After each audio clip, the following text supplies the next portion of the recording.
Now children, in this video, we will study types of system. We have many types of systems. First is open system. Here, exchange of both matter and energy takes place. Example, all living systems, right? We exchange matter as well as energy, all living systems. Or if you see other example, simple, it's hot water in an open beaker. You take open beaker, in that you put hot water. So that hot water will go on liberating heat from it, and naturally its temperature will be lowering down. At the same time, it may turn into vapors and escape out, evaporate. So hot water in a beaker, or you just boil water in a beaker, so it is giving out heat to the system, as well as you are giving heat to the system, water is boiling, and that water, now you leave it, so it is transferring heat from it to the system. The heat transfer always takes place from higher temperature to lower temperature, so it is going there. At the same time, water may evaporate and goes on evaporating also, and maybe a point comes that you are left with only empty beaker. So such a system is called open system, where exchange of matter and both energy can take place. So hot water in a beaker, right? Likewise, so energy, heat, as well as water can evaporate, so matter also can exchange. With what? With surrounding.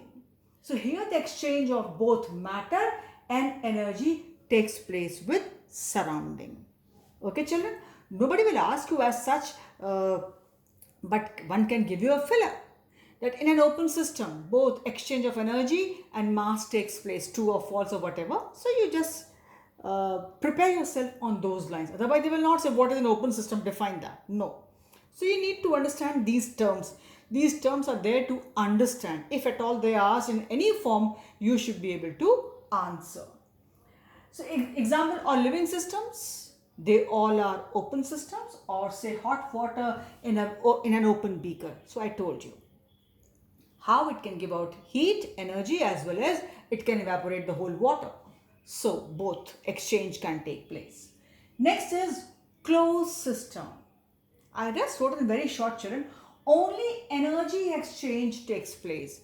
Energy exchange with what? Again with surrounding. And not matter. Closed system means only energy exchange takes place with the system, with the surrounding, and not matter.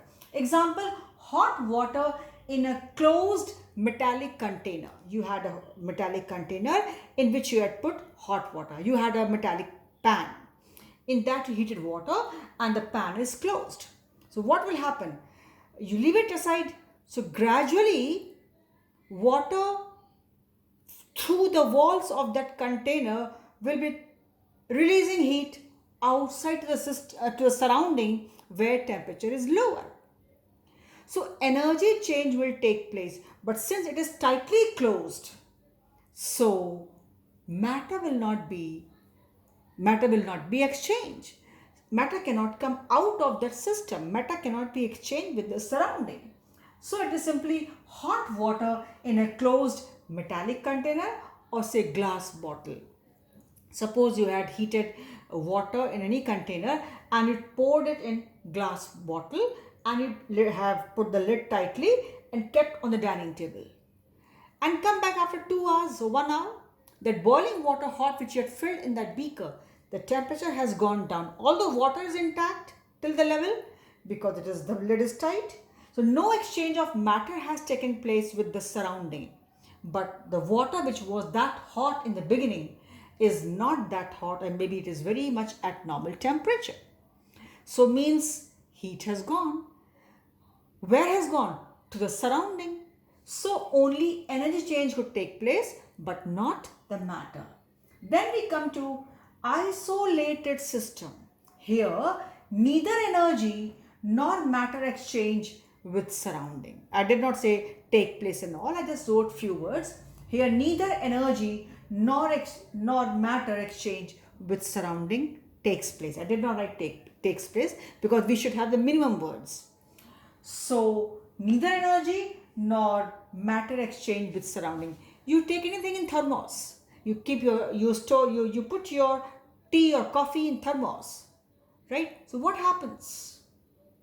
The temperature remains as it is, and you have not seen a tea evaporating or coffee evaporating and you're left with empty thermos. No, it's not there.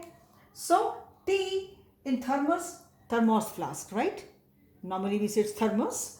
So tea in thermos flask.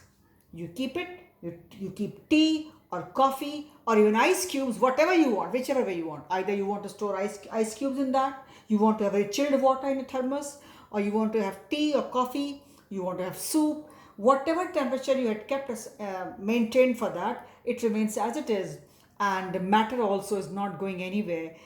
So neither the exchange of energy nor matter with the surrounding. Best example is thermos flask. Water you keep there at whatever temperature, it's maintained. Your hot coffee, your hot tea, they remain very hot at the same temperature, although there's a capacity, the limit. But yes, it varies from company to company, quality to quality. But in short and simple words, we will say that the temperature is maintained, right? Say one whole day, 24 hours, it maintains.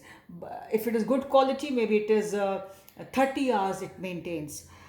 But if you wait for 2, 3, 4 days children, then it is, there's a limit to everything. So one may think, what happens if I come after 10 days? I'm not saying for that. Let's be practical. Everything has expiry, right? So please see that we talk logical. So because sometimes one says, if I come after 10 days, will the temperature in the thermos will remain same? Children, the limit for everything. So in short, yes, if you store your tea or coffee in the thermos, say the temperature was, since it was boiling, 100, 105, 110, whatever, because you had sugar, milk, everything. So it must be above 100. And you put it in thermos, and I have seen 24 hours, it remains almost the same. First 6 hours, excellent hot. Then remaining 6 hours, a little bit 1 or 2 temperature degree down. Because children, that perfection in the layers is normally not there, because when you use it gets tilted, sometimes it is struck against the wall and all. So system gets faulty. But otherwise I've seen practically, and you can also notice 24 hours also things remain intact with the same temperature if it is of excellent quality and maintained proper conditions. Then children, on the basis of phases present in the system, we can have homogeneous and we can have two heterogeneous systems. So two types of system on the basis of phases present in the system. Very simple terms. Only one phase, like aqueous solution of sugar. You dissolve sugar in water, it is all homogeneous. There's no solid present separately or liquid present separately. It's all homogeneous. So this is homogeneous system. Example, only one phase. Example, aqueous solution of sugar. Only one phase is there, aqueous solution. Heterogeneous system. What is that? When we have more than one phase. Example, we have taken water and ice. So both are there. Ice in contact with water. There are two phases, ice solid and water liquid. So when we have more than one phase, we call it heterogeneous system.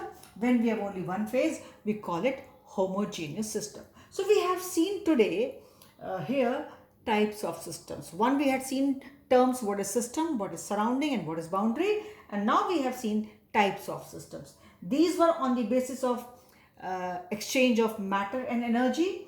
And these two, homogeneous and heterogeneous, they are on the basis of the phases present in the system.